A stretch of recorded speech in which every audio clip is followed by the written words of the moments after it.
깊어가는 가을, 쓸쓸함이 가득한 동네 뒷산의 나지막이 자리한 낡은 벤치에 한 여인이 앉아 있습니다. 잔뜩 굽은 허리, 깊게 패인 주름살, 그리고 아무것도 담고 있지 않은 듯한 공허한 눈빛.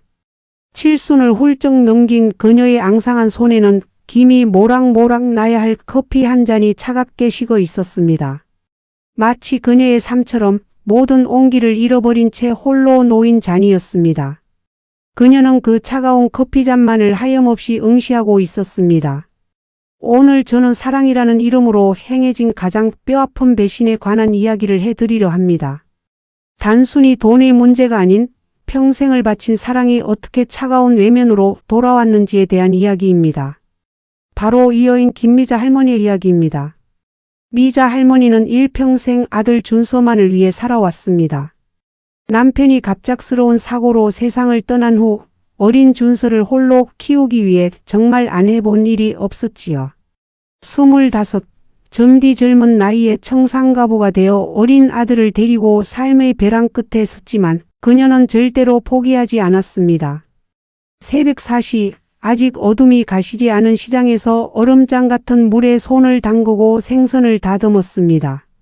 한겨울에도 손가락 마디마디가 달아 피가 맺히고 관절이 시큰거렸지만 곤히 잠든 아들의 얼굴을 떠올리며 이를 악물었습니다. 시장 일이 끝나면 곧바로 식당으로 가 설거지와 홀 서빙을 했습니다. 때로는 힘든 공사판에서 벽돌을 나르거나 자갈을 고르는 굳은 일도 마다하지 않았습니다. 오로지 아들에게 남들처럼 평범한 삶, 아니 조금이라도 더 나은 삶을 선물해 주고 싶다는 일념 하나로 하루를 25시간처럼 살아왔습니다. 모든 고난 속에서도 할머니를 지탱해 준 유일한 희망은 바로 아들 준서의 해맑은 웃음소리였습니다. 우리 아들만 잘 되면 돼. 엄마는 다 괜찮아. 할머니는 늘 그렇게 스스로를 다독이며 웃었습니다. 비록 몸은 고단했지만 마음속엔 아들에 대한 애틋한 사랑과 희망으로 가득했습니다. 준서는 그런 엄마의 기대를 저버리지 않는 듯 보였습니다. 학창 시절에는 반에서 손꼽히는 우등생이었고 싹싹하고 예의 바른 성격으로 주변 어른들의 칭찬이 끊이지 않았습니다. 학교 선생님들은 준서가 크게 될 인재라고 입이 마르도록 칭찬했고 동네 사람들은 미자 할머니의 억척스러움과 준서의 비례한 성장을 보며 감탄했습니다. 할머니는 준서가 어릴 때부터 넌 꼭 훌륭한 사람이 돼서 엄마 호강시켜줘야 한다고 입버릇처럼 말했고 어린 준서는 엄마의 고생을 아는 듯 또랑또랑한 눈망울로 걱정 마세요. 엄마. 제가 꼭 성공해서 엄마에게 멋진 집 사드리고 평생 걱정 없이 사실 수 있게 해드릴게요. 제가 엄마의 자랑이 될 거예요 라고 굳게 약속했습니다. 그 약속은 미자 할머니의 가슴에 가장 빛나는 보석처럼 박혀 그녀의 힘든 삶을 비추는 등불이 되어 주었습니다. 수십 년의 세월이 흘러 준서는 할머니의 기대대로 명문대를 졸업하고 번듯한 대기업에 입사하여 가정을 꾸렸습니다. 할머니는 아들의 성공이 곧 자신의 성공인 양 아들이 어엿한 가정을 이룬 것에 더없이 뿌듯하고 행복했습니다. 며느리 정원 씨도 처음에는 살가운 태도로 할머니를 살뜰히 보살폈습니다. 주말마다 찾아와 집안일을 돕고 할머니가 좋아하는 음식을 해오기도 했습니다. 할머니는 비로소 평생의 무거운 짐을 내려놓고 아들 내외의 사랑을 받으며 편안하게 여생을 보낼 수 있을 것이라는 희망에 부풀었습니다. 이젠 꽃길만 걸을 일만 남았다고 믿었습니다. 그러던 어느 날 아들 준서가 조심스럽게 할머니에게 말을 꺼냈습니다. 침대 머리맡에 앉아 할머니의 주름진 손을 어루만지며 마치 진심으로 염려하는 듯한 목소리였습니다. 엄마, 요즘 세상이 험해서 시중에 사기 사건도 많고 보이스피싱도 기승이래요. 엄마 혼자서 힘들게 모으신 재산 관리하시는 거 보면 솔직히 너무 걱정돼요. 저에게 맡겨주시면 제가 전문적으로 주식에도 투자하고 부동산도 잘 관리해서 엄마 노후 자금을 불려드릴게요. 지금 가진 돈만으로는 물가도 오르고 해서 노년에 편안하게 사시기 힘들 수도 있어요. 할머니는 아들의 제안에 처음엔 당황했습니다. 평생 피땀 흘려 모은 돈과 그녀의 삶의 전부나 다름없었던 자그마한 아파트 한 채는 할머니의 유일한 보루이자 삶의 전부였기 때문입니다. 하지만 제가 엄마를 얼마나 생각하는지 모르세요? 절 못 믿으세요? 라는 준서의 서운하다는 듯한 표정과 옆에서 조용히 듣고 있던 며느리 정원 씨가 어머니, 저희 남편이 워낙 꼼꼼하고 투자도 잘해요. 말만 믿고 저희한테 맡겨주시면 저희가 잘 불려서 어머니 편안하게 해드릴게요. 걱정 하나 없이 지내시게 해드릴 거예요 라고 거들자 할머니는 아들의 진심이 담긴 제안이라고 생각하며 결국 마음의 문을 활짝 열고 말았습니다. 내 아들이 설마 나를 속이겠어? 그 아들을 향한 믿음은 어떤 의심도 허락하지 않았습니다. 수십 년간 굳건히 쌓아온 신뢰의 탑은 너무나 견고했기에 다른 가능성은 애초에 고려조차 되지 않았습니다. 공인중개사 사무실과 은행을 오가며 복잡한 서류 절차를 밟을 때도 할머니는 단 한순간도 의심하지 않았습니다. 아들이 자신의 노후를 진정으로 걱정하고 책임지려 한다는 생각에 오히려 마음이 벅차올랐습니다. 아들이 그 약속을 지키려는 행동이라고 생각했습니다. 전 재산인 아파트와 통장의 예금 전부를 아들 명의로 돌리던 날, 준서는 할머니의 손을 두 손으로 꼭 잡고 할머니의 눈을 깊이 바라보며 다시 한번 굳게 맹세했습니다. 엄마 이제 아무 걱정 마세요. 제가 엄마 평생 책임질게요. 누구보다 편안하고 행복하게 호강시켜 드릴게요. 하늘에 맹세하고 약속드려요. 할머니는 그 말이 진심이라 믿었습니다. 아들의 품이 세상에서 가장 안전한 안식처라고 생각했습니다. 이제는 늙은 몸을 이끌고 힘들게 노동할 필요 없이 편안하게 여생을 보낼 수 있을 것이라는 희망에 가득 찼습니다. 수십 년간의 고생이 드디어 끝나는 순간이라고 믿어 의심치 않았습니다. 그러나 행복하고 평화로운 순간은 그리 길지 않았습니다. 재산을 아들에게 넘긴 지 한 달이 채 지나지 않아 마치 약속이라도 한 듯 아들의 태도가 미묘하게 달라지기 시작했습니다. 처음에는 격주로 찾아오던 방문이 점점 뜸해지더니 한 달에 한 번도 오지 않게 되었습니다. 할머니에게 매일 걸던 안부 전화도 일주일에 한두 번으로 줄어들었고 그마저도 바쁘다, 회의 중이다 같은 핑계를 대며 서둘러 끊기 일쑤였습니다. 며느리 정원 씨는 마치 할머니의 존재 자체를 부담스러워하는 듯 할머니가 전화를 걸면 받지 않거나 시어머니의 말에 건성으로 대답하며 마치 존재하지 않는 사람인 양 할머니를 피하기 시작했습니다. 준서야, 엄마가 며칠째 다리가 아픈데 병원에 좀 데려다 줄 수 있겠니? 할머니가 조심스럽게 그리고 어렵게 말을 꺼내면 엄마, 저 요즘 프로젝트 때문에 야근하느라 정말 눈코 뜰 새 없이 바빠요. 택시 타고 가시면 안 돼요? 제가 병원비는 송금해 드릴게요. 혼자 가실 수 있잖아요. 라는 차가운 대답이 휴대폰 너머로 돌아왔습니다. 심지어 생전 처음 겪는 응급 상황이 발생했을 때도 아들은 출장을 핑계로 찾아오지 않았고 결국 할머니는 홀로 구급차를 불러 병원에 실려가야 했습니다. 그 순간 할머니의 마음에 처음으로 돌이킬 수 없는 금이 가기 시작했습니다. 그토록 자상하고 따뜻했던 아들이 왜 이렇게 매몰차게 변했을까? 할머니는 자신의 착각이길 바라며 애써 외면하려 했습니다. 설마 했지만 그 불길한 예감은 점차 현실이 되어갔습니다. 하지만 현실은 꿈처럼 잔인하고 냉혹했습니다. 어느 날 할머니가 평생 살던 그 아파트의 전세 계약이 만료되자 준서는 일말의 망설임도 없이 할머니에게 통보했습니다. 엄마, 요즘 아파트값이 너무 많이 올라서 더 이상 이 집을 유지하기가 힘들어요. 전세금을 빼서 다른 곳에 투자해야 하니 당분간만 작은 원룸에서 지내시는 게 어때요? 돈을 더 불려서 나중에 좋은 집으로 옮겨드릴게요. 아들은 돈을 불려준다는 달콤한 거짓말로 할머니의 마지막 기댈 곳마저 빼앗았습니다. 할머니는 속절없이 정든 보금자리를 떠나 낯선 변두리의 반지하 원룸으로 짐을 옮겨야 했습니다. 비좁고 햇빛 한 점 들지 않는 그곳에서 홀로 남겨진 할머니는 비로소 자신의 비참한 처지를 온몸으로 깨달았습니다. 이게 정말 내가 바라고 꿈꾸었던 나의 노년인가. 평생 아들만을 위해 살았는데 내 아들에게 버림받다니.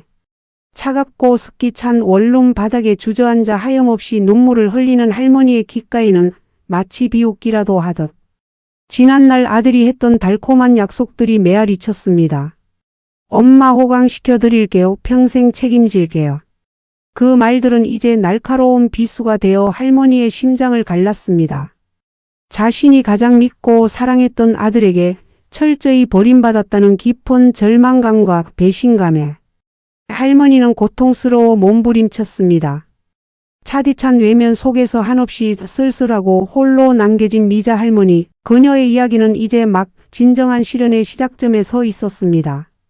과연 할머니는 이 고통스러운 현실 속에서 어떻게 한 줄기 빛을 찾아 나아갈 수 있을까요? 그녀는 이 지옥 같은 삶을 이겨낼 힘을 다시 찾을 수 있을까요?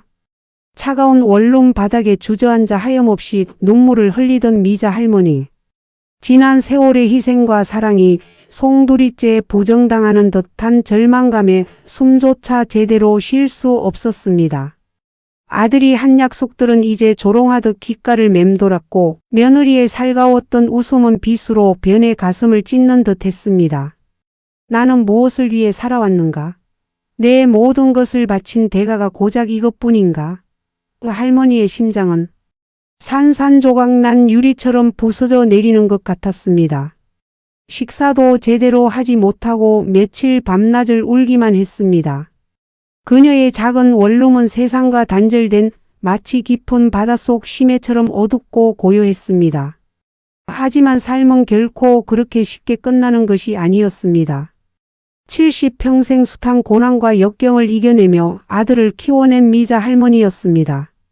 깊은 절망 속에서도 할머니의 가슴 한편에서는 아주 희미하지만 꺼지지 않는 불씨가 살아 숨쉬고 있었습니다. 바로 그녀를 지탱해왔던 강인한 생명력이었습니다. 어느 날 텅 빈 벽을 응시하던 할머니의 눈에 어렴풋이 한 단어가 스쳤습니다. 그래, 아직 살아있지 않은가? 아들에게 버림받았다고 해서 나 자신이 사라지는 것은 아니지 않은가? 할머니는 무거운 몸을 이끌고 작은 거울 앞에 섰습니다. 거울 속에는 폭삭 늙어버린 초라한 자신의 모습이 있었습니다. 핏기 없는 얼굴, 헝클어진 머리, 그리고 깊이를 알 수 없는 슬픔으로 가득 찬 눈. 그때 문득 어린 준서를 등에 업고 시장을 누비던 25미자의 모습이 스쳐 지나갔습니다. 그때의 나는 세상이 무너져도 다시 일어서는 사람이었어. 내 아들을 위해서라면 불길도 뛰어들 수 있었지. 그런데 지금의 나는 누구를 위해 이렇게 주저앉아 있는가? 그 순간 할머니의 눈빛에 미세한 흔들림이 찾아왔습니다. 아들에 대한 실망감, 배신감, 그리고 스스로에 대한 연민이 뒤섞인 복잡한 감정들이었습니다.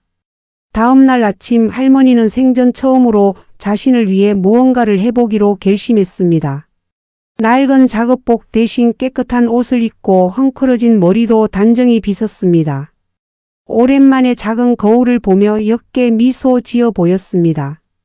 비록 힘없는 미소였지만 그 미소 속에는 작은 결의가 담겨 있었습니다. 할머니는 무작정 밖으로 나왔습니다.